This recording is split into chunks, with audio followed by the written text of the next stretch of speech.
Hello, everybody. Welcome back to the XP Billionaires podcast.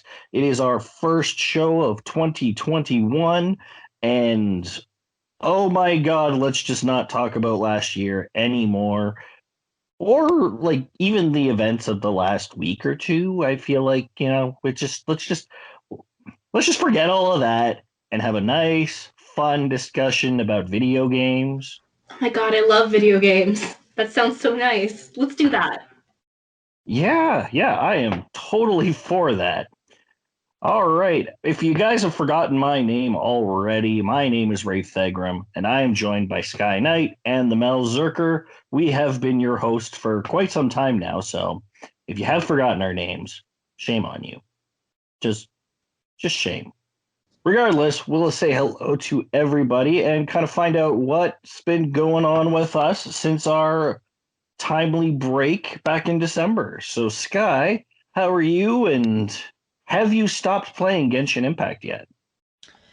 I'm good. No, I have not stopped playing Genshin Impact. Because they released just enough content to keep me addicted. However, I am trying in the near future to branch out into some different stuff for the first time since basically Genshin Impact came out. So, yeah. All right, let us move on to Mel. How are you? How has your holiday been, and what have you been doing? I've been all right. It's that time of year when everything's just quiet and a little sad, but I'm keeping it going. I'm keeping it up there. I've been playing a lot of this game is called Phoenix Rising, which I'm enjoying. It's a very good background kind of filler where I can just put on a podcast or something and then just walk around doing puzzles and things like that. And I'm actually really enjoying the puzzles. Like, I think it's quite a good game considering I'm ignoring the plot, which is rare for me. So that should tell you a little bit about where I am emotionally. I also got a terrible game for Christmas. For anyone who knows me, my childhood growing up, I played a lot of horse games because I was a horse girl, and I loved Barbie Horse Adventure. So I was gifted the new, I don't know, quote unquote, best horse game, which is called Windstorm Ori's Arrival, and it is terrible, and I'm playing through all of it. So that's happened. That's been going on in the background. It turns out every game now needs just a horse and a bow, and I'm just some girl who ran away from home and stole a horse and is eating apples off the land. So, it's a truly terrible game. We all have one, don't we? I don't know. There's something. I mean, games have evolved in such a way that, like, there's certain things we do so much. Like, I remember the handling in that horse game, in my Barbie game, was years above every other game, as far as horse stuff goes. But now, I mean, every game's got a lot of horses. You know what I mean? You gotta do something different with it, Anyways, that's my little aside about horse games. You're very welcome.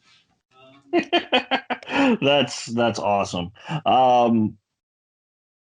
Well, if I can top that, You're welcome to try. I'll give it a shot. I spent most of my holiday. I did finish Kamen Rider Memory of Heroes, one of the two imports that I've been playing.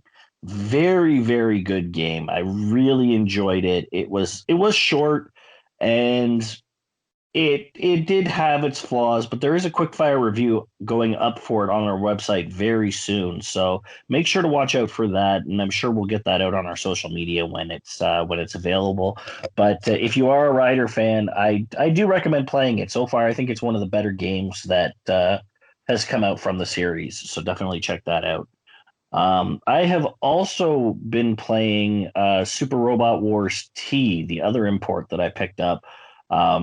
It's been fun. It is very long. There are a lot of maps, so I'm pacing myself with it, making it kind of my side game based on whatever main RPG that I'm playing.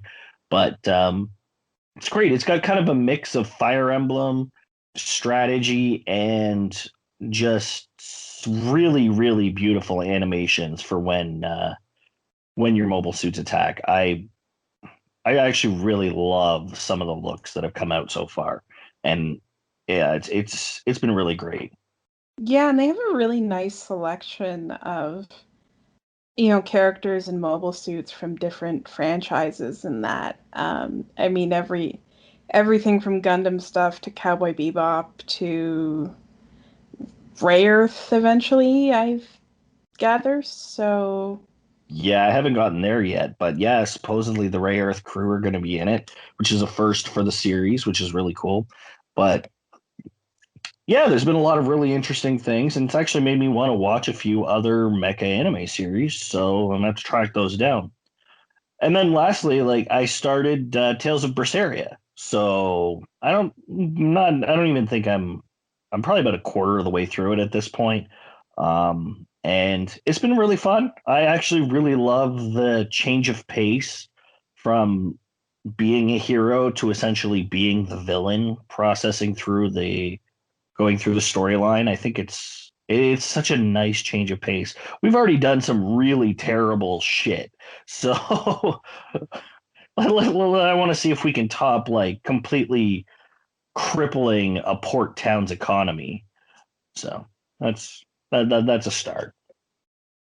But anyway, speaking of terrible, let's get started with this week's topic. We decided to really, really take a dump on some games for the first episode of 2021. And here's how.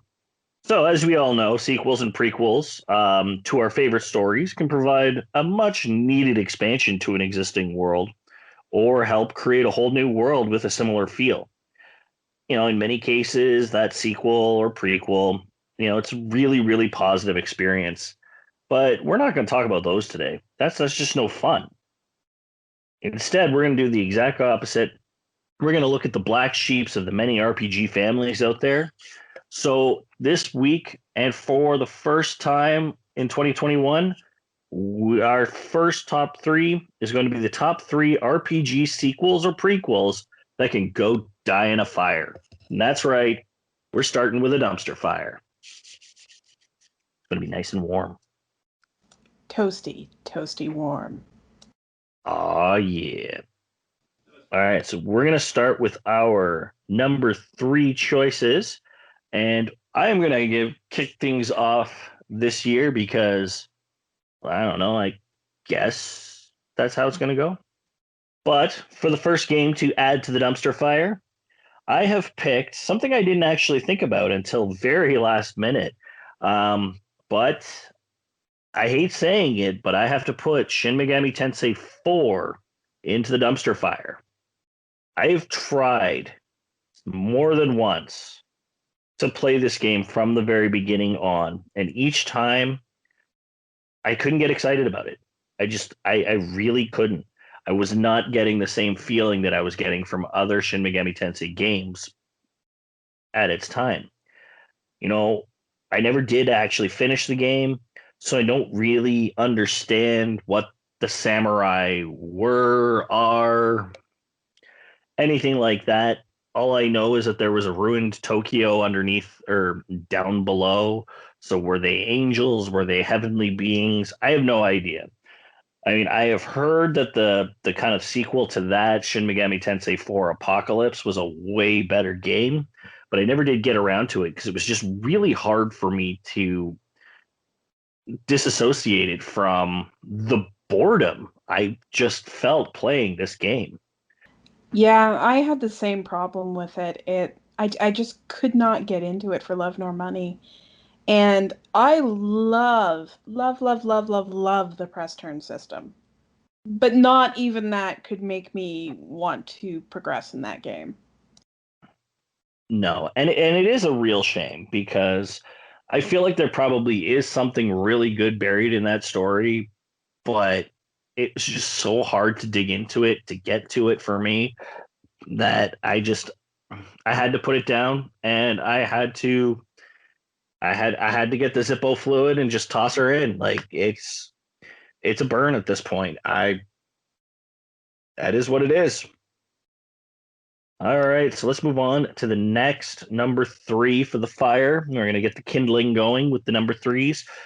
Sky, what is the next piece of kindling? All right. Well, I am going to go with Disgaea 3. And I love the Disgaea series. Like, I really do. Honestly, Disgaea 3 just bored me to pieces. The characters weren't entertaining. The humor fell flat. And it felt like a bad imitation of a Disgaea concept. Like it... In particular, I didn't like the protagonist very much. Like, he felt like a bad knockoff of Laharl, the protagonist of the first game. And I just wasn't there for that, particularly since Disgaea 2 had been so good and so different from Disgaea 1 that it seemed like it backslid in a big way. And it really didn't bring anything that I found that interesting. I couldn't bring myself to finish it. It just... I just got bored. I just got really bored. And so yeah, that's into the dumpster fire because it's not that good. And in fact, it made me hesitant to buy Disgaea 4 now. Thankfully, Disgaea 4 is amazing. But yeah, just didn't like this one. Yeah, I remember. Like, it wasn't. I didn't even get the chance to really get to know Mao as a main character. But when I saw what the initial premise of the game was, is that Mao's father, the big overlord, broke his PSP, which also seemed like a weird piece of product placement. Um, he goes on this like murderous tirade for revenge. Could he not have just like sued for money? It just seemed a little too over the top, even for Disgaea. And I don't know why it felt that way, but it did. So I get it. I mean, Disgaea is patently ridiculous. But there's ridiculous that's funny, and then there's ridiculous that isn't funny, and this just didn't make me laugh at all. Yeah. Yeah, no, you're absolutely right. All right, last piece of kindling from the number 3s is coming from Mel. All right, what is your kindling? So my number 3, it's going to be very similar to yours, where this is a game that, as a series, I really love, and then just something went wrong and made it just not a game that I enjoyed. So mine is Mirror's Edge Catalyst. I'm a huge fan of the original Mirror's Edge, this kind of like free running simulator where you had this path to follow and you just kind of were jumping around and avoiding enemies and kind of being a badass. And Catalyst instead decided to make it an open world game. And I just don't think that's what you wanted from a game like this. I mean, the idea of free running and being able to see a plot, see a path, and then just take it is kind of cool. But in practice, it just means it's a lot less interesting. The world is really, really kind of boring and flavorless. And where in the first game, you got this sense of seeing a bright bit of color and being like, yes, that's where I need to go. In Catalyst, you sort of lost that. So, it improved things like, better combat, but that was never what I thought the game excelled well at. So, in the end, this is one of those things where I just don't think a game needs to be everything to everyone. I just don't think it excelled at the open world concept, and just because that's popular doesn't mean they should have leaned in that direction. So that's why it's my number 3. It just makes me a little sad because the first Mirror's was so good.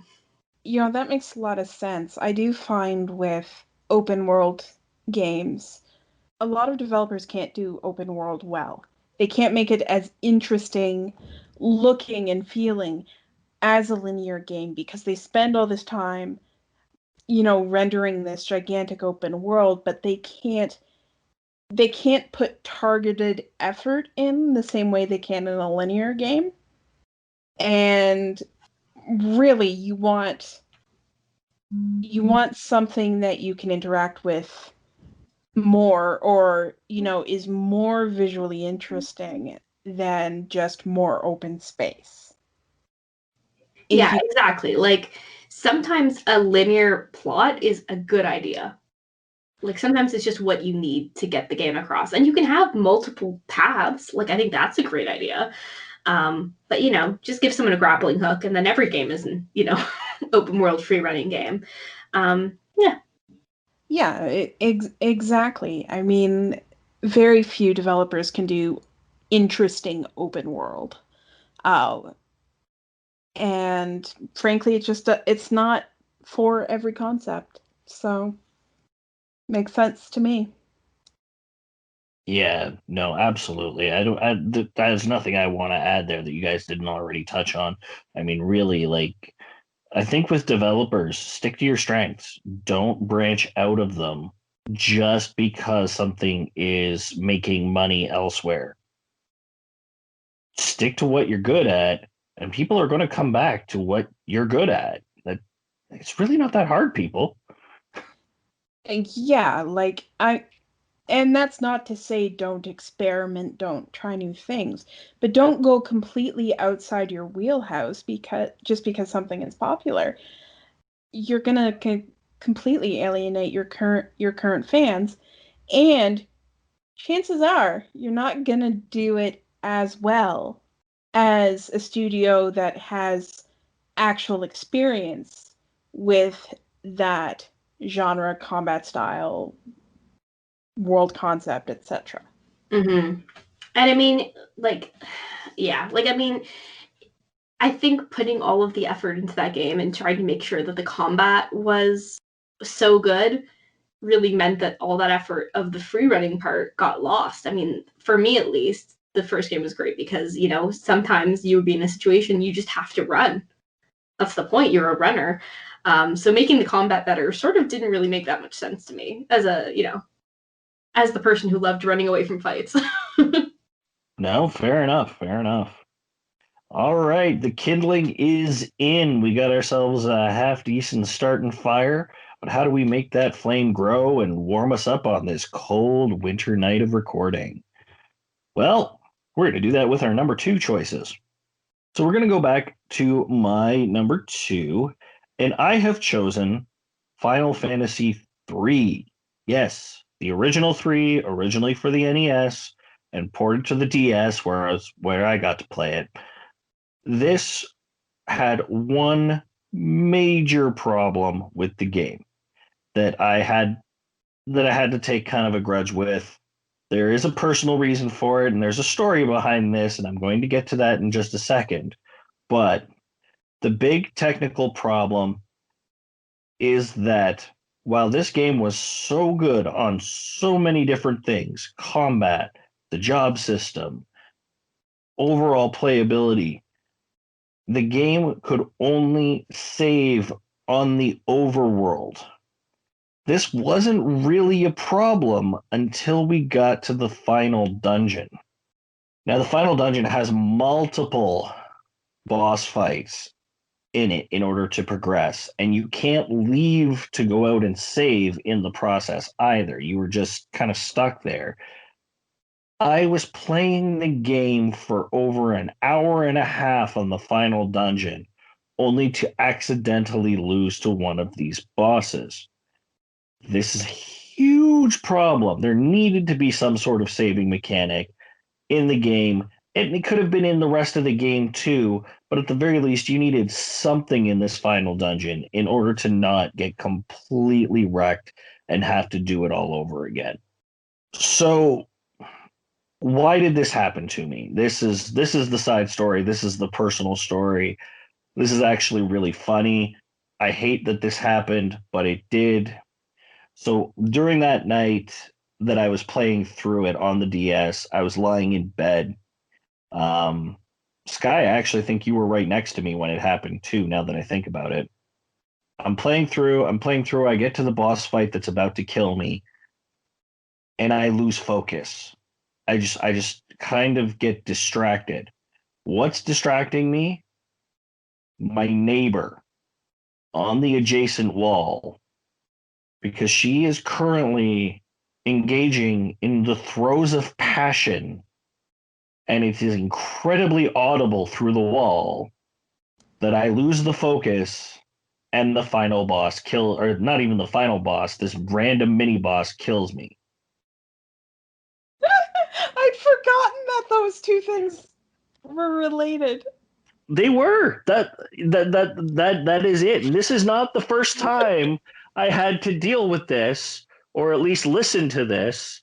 And yeah, we had quite the symphony going on a fairly regular basis in that apartment.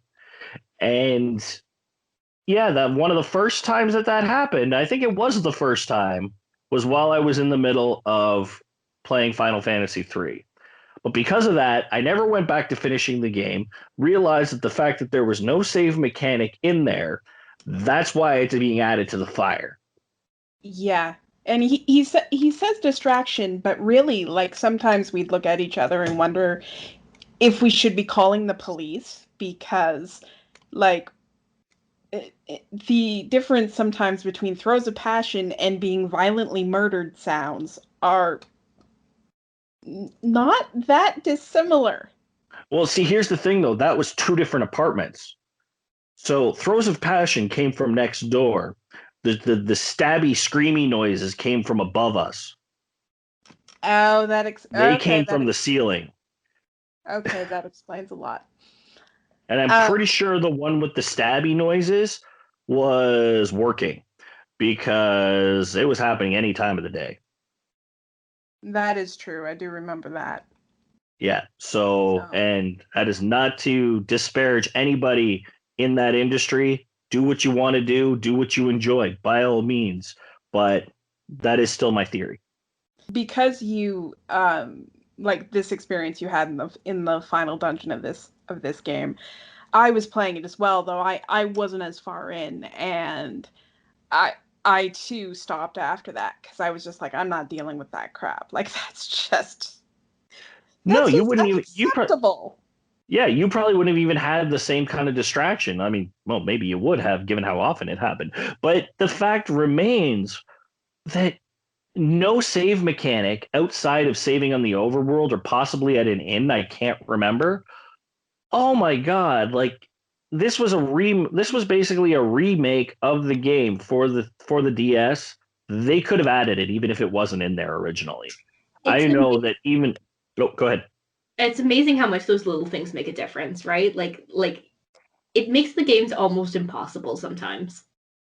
Yeah, exactly. And one of the things I've noticed about Square Enix porting some of the older games that they have in their catalogs, like, they do all these modernization efforts, make the graphics nicer, blah, blah, blah, put them on a modern system, but then don't make basic changes like this. And here's the thing, though, they've done it before. Like when the PSP version of Final Fantasy 1 came out, I could save anywhere.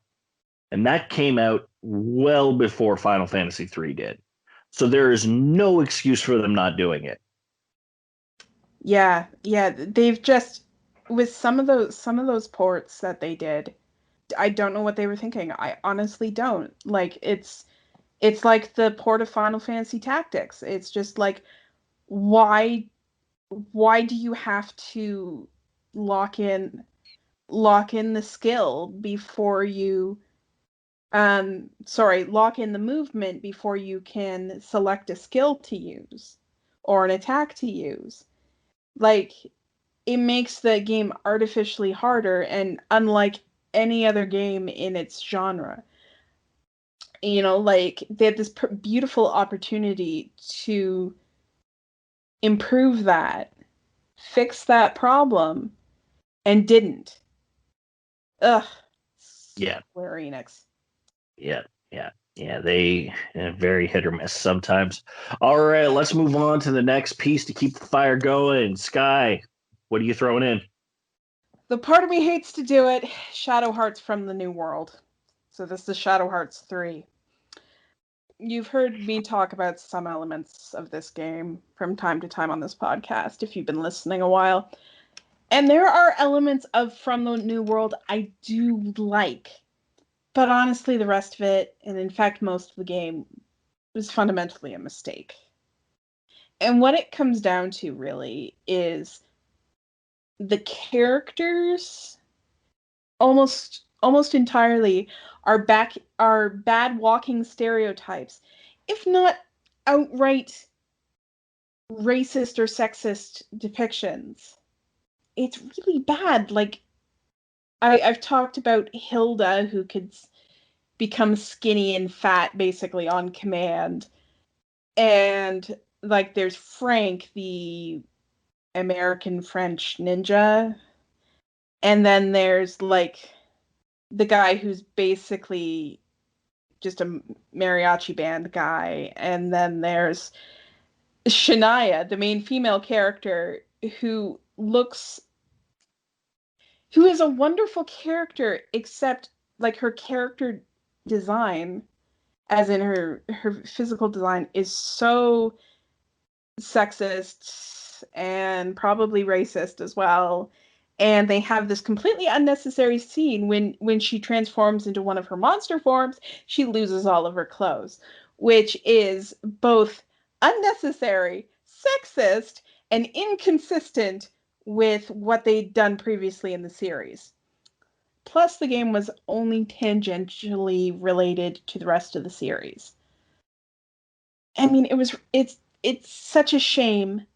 I mean, really, the one thing that's really good in this game is the combat. Like, the combat is superb. They really nailed down what the combat system in this game, but that doesn't make up for the rest of it. So, dumpster fire. Whee! Yeah, you kind of hit the nail on the head there. It's hard. It's hard, but I mean, sometimes you have to point out the racism, the sexism when it happens, and if you don't, then it doesn't say you shouldn't enjoy something, but you need to be able to identify it and say, hey, this is a problem, do something different. Yeah, and I mean, there was no excuse for it. Like, I honestly don't know what happened with that title. Like, Shadow Hearts was originally rooted in a more sort of Lovecraftian horror sort of thing. And it got like, and there was silliness in it even from the first Shadow Hearts game, but it just got progressively more ridiculous as it went. And then in the last game, like, it was more silly, but also very racist and sexist humor, and depictions, more than it was its horror elements. So it was really too bad. Yeah, you're right. All right, Mel, add to the fire, toss it in. It's your turn. Now we get to the part where people are going to send me hate mail, as if I mean, send me mail, that'd be nice. All right, I'm going to talk about a Dragon Age game. Which Dragon Age game, you might say, because there are arguments for all of them. But I'm going to say the one that I disliked the most was Dragon Age 2. This one was, you were set to play a certain character, where in other games, you have a little bit of freedom around who exactly you are. And it takes place over the course of 10 years. So you have several points in the story where you skip ahead. First off, I mean, that really annoyed me. There's a decision you get right at the early in the game where you show up and they're like, do you want to be a traitor or an assassin? And I was like, oh, assassin, let's do this. And then it just skipped a year ahead. So I never had to do that plot. And that was sort of the disappointment of this game kept happening to me in that way. The game is entirely set in one city, and the idea of seeing that city evolve over the course of 10 years is interesting, but it kept skipping over events I needed to play through to really feel like I was part of that world. They reused assets constantly, of course, so every time you went outside the walls, everything was always exactly the same, with the same enemies in the same places. And, the plot itself I thought was really railroady. Like, it kept saying this is, a Dragon Age game and we're going to give you the freedom to make decisions. But in the end, everything was going in one direction and there was nothing you could do to choose. And like, I don't mind railroady games. I mean, I was just arguing why Mirror's Edge should have been railroady. I just want them to be upfront about it. And I felt like every time I tried to do something in this game, it just undermined my decision. And in the end, I feel like it punished me for thinking I had a choice. So, I don't know, overall, it was like the city was pretty boring, the plot was boring, the combats were boring. They simplified the conversation wheel in the game. And overall, I just felt like it lost a lot of the heart that was in Dragon Age 1. I'm also not a big fan of speaking leads. So, anyways, that's my big spiel about why Dragon Age 2 is my least favorite Dragon Age game and why I'm just disappointed by it, because Dragon Age is one of those series where those characters keep showing up. So, in 3 and 4, those characters still matter. So there's really no escaping a bad game in that universe. Yeah, I mean, I played it. I remember doing one playthrough of Dragon Age 2. I did feel like I didn't need to do another one just because of that design. So you're right. It was a little bit more. It was a lot more linear than the average Dragon Age game. Sure, you got to make a few choices here and there. A couple people lived, a couple people died based on them, but yeah, it didn't really merit another playthrough like Dragon Age 1 would have.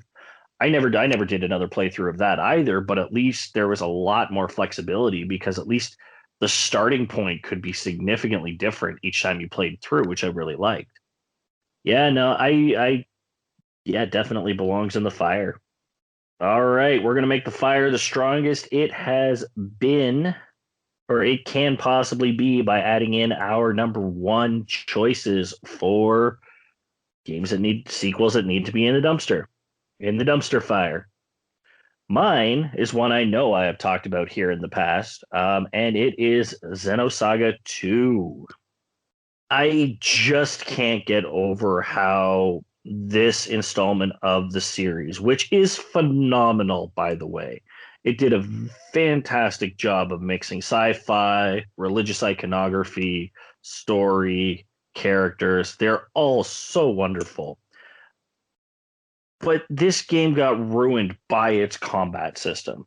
They tried to do something very different from the first game, and even 3 did something different from the other 2 games. And 3's combat obviously is my favorite, but 2's, what they did just dragged even the most innate random encounter on and on and on. It made it feel like a way more serious and long fight than it absolutely needed to. You had to combo things a certain way. You could only attack one person at a time. There was no multi-hit skills or anything like that. And and I know I've talked about the final boss fight here in the past as well, for those who've listened from way before, but you not only had to attack him with certain characters whose attacks did like pierce damage, but they also had to be infused with the holy element. So if you didn't know that and your characters didn't have the ability to get holy element, even if it was temporary, then everything just fizzled out. And that boss just got harder and harder to the nigh impossible point. This game could have just as easily succeeded as like an included anime OVA or even a CG, just cinematic, just that could have been included with, say, Xenosaga 3, and they could have called 3 2, that kind of thing. Dot Hack did it to improve on their lore and their world. There's no reason why they couldn't have done that here and then just kind of moved the series along. I think that would have been the better way to do it. Instead, they decided to create this asinine combat system that it's just not worth our time.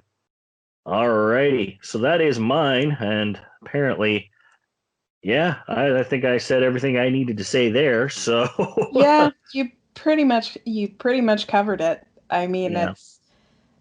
it's pretty universally considered the worst in that trilogy, so that usually tells you something. Yeah. If I didn't already say, you guys already probably knew it, so it didn't really matter one way or the other. All right, let's keep it burning bright. Sky, You're number one. Oh, Mel was talking about the hate mail then, but here comes yours. Yeah, I mean, I've made no secret of this, but here it is. I'm gonna throw in a Molotov cocktail. My number one choice is Final Fantasy VII. I hate it. I absolutely hate it. And I try not to bring this up too often, given how many people love this game. And, like, to each their own and everything. But honestly, I don't get it. I just don't. It's unnecessarily convoluted plot-wise, hideously ugly graphically. Obviously, I'm talking about the original here. And it's so clearly rushed and has all these asinine mini games that are just a headache. And they have all these sequences that just aren't fun. Like Shinra's tower and the stairs, or Yuffie's whole sequence where she takes all your materia, which is just torture. Like, it's torturously annoying. It is boring. It takes all the fun out of the system not having your materia. So, like, who thought this was a good idea? Like, even if it's not technically required, I mean, why put something in your game that is like this? I just don't get it. Plus, I do think it's, like, really overhyped. And I understand part of it was when it came out and, that it was an early 3D title. And though I don't think that's should just be a blanket pass, because they could have made it look beautiful in 2D instead of that train wreck where the on-map, character modeling and the battle modeling are so clearly different for seemingly no reason whatsoever. And all this after having the joy of a game that is Final Fantasy VI, which is plotted brilliantly, has a really fun combat system with really good character building methods through the materia. And not through the materia, that's Final Fantasy VII. Through the through the espers. So this is why Final Fantasy VII is my top pick for a sequel that should die in a fire, because that series went from one of my favorite games of all time to the game I hate most probably in this entire world. So, yeah, Molotov cocktail. There you go. Damn. And while I didn't finish it, I did get to just outside the final boss. And then my copy of the last disc, like my last disc wouldn't load. And after the time I'd had up until that point, there was no way I was gonna waste my time with finishing it, specifically since it would mean I would have to track down another copy of the game. And this was before the digital versions and all that. So, no. Just no. Not worth my time. Fair enough. All right. Okay, we got one last bit to finish the fire. That's coming from Mel. Fuel it. Let's hear it. All right. I'm just on the train here for BioWare because it's gonna be Mass Effect Andromeda. I really didn't like this game. I love Mass Effect. I love it so much. It was my life. I think when the last game came out, I'm pretty sure I came out of my room sobbing like 6 or 7 times just from how good the story was and how emotionally invested I was. I was like all about Mass Effect. And when Andromeda came out, I was totally ready for something new and a new lead. The problem is that it was just a pretty bad game. Like, it was very glitchy. I found it really tedious, especially exploring the planets. They were mostly just randomly placed assets in big open spaces. And I know there was a lot of that in 1, but there wasn't the assumption that you would go to all of those places like it seemed to be in Andromeda. The thing probably annoyed me the most, though, is the relationships. I was all about the relationships in the early Mass Effect games. And in this one, they all feel like they're just these cursory conversations where people are just waiting to tell you their backstory. There's really not a lot of that question of deeper issues, because since you're in a new galaxy, there's only one new race and everybody else is just sort of like, yep, we're starting over. So you don't get that like deep political part. I didn't think I would miss the council, but they clearly play a really important part in the overall heart of the series. And like in the end, like the relationship I picked, I was just kind of like, oh yeah, this is who my dumb lead would pick, because she's a dumb character. And I just never really felt a connection to Ryder at any point. So there were moments where you got this sense of what the earlier games had been, but it really felt like just like they had not learned any of the things that they clearly had learned in earlier games. I'm not alone here. I mean, obviously we didn't get a sequel to Mass Effect Andromeda, and they were building it up to be, the big next follow-up. So yeah, that's my big one. I love the Mass Effect games, and Andromeda just broke my heart over and over and over. Yeah, I didn't hate it as much as a lot of people did. Like, I enjoyed it as a game for what it was, and the nods to the original series were nice. But you are right. Like, it was very watered down compared to the original trilogy. So I don't agree 100%, but I don't but no, I do completely understand the point. Like, yeah, and this is I gave this one a lot of thought too, because I was like on its own, if this was a game that came out from another studio, would I hate it? And the answer is probably not. I would have been like, meh, okay, that was not the best, but whatever, right? But if it's games that were sequels can die in a fire, and I was like, okay, well maybe this one's okay then, because it's about that one experience of being a sequel. Alone, is it the worst game? No. But compared to just how much love I have for the series, I wrote letters. I wrote BioWare a handwritten letter. Well, yeah, it's that emotional investment, right? Like, you're already invested in that universe, and and you have expectations, right? And when you're let down to that degree, it's just a whole different level of disappointment. yeah, it really is. And yeah, I'm trying to think of something that's done that to me recently, but I feel like there was something, but I can't place it.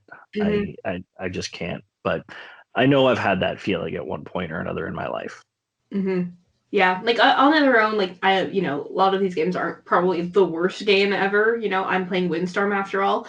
But as far as sequels go, where we had some hopes and some dreams of what they would be, they really just face planted. Yeah, you're right. All right. Well, we have got a really nice hot fire going on right now. I think that's going to keep us warm through the night. I don't know about y'all, but I'm happy with it. But like all fires, they need more fuel to keep going.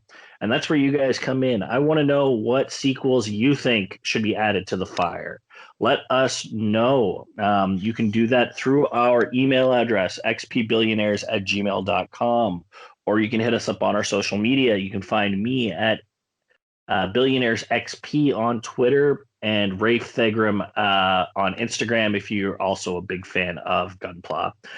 Sky, where can everyone find you? I'm at SkyKnightXP on Twitter and SkyKnight.xp on Instagram. Please don't send me hate mail.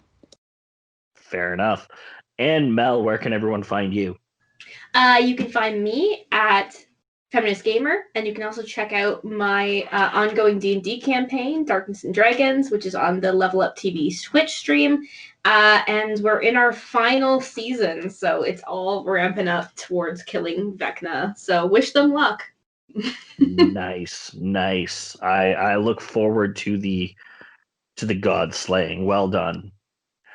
All right. And for everything else that we do, including quickfire reviews, written pieces, and our links for you to help support this podcast through coffee, is all available on our website at xpbillionaires.ca. So definitely go there, read what we've written, check out when we're around. And of course, if you feel like supporting this show, please do so. All right. So that is going to be it for us this week. Welcome to 2021. And make sure you get through even the bad games because the next installment may make you want to keep gaming. We'll see you next week. Stay safe. Bye bye.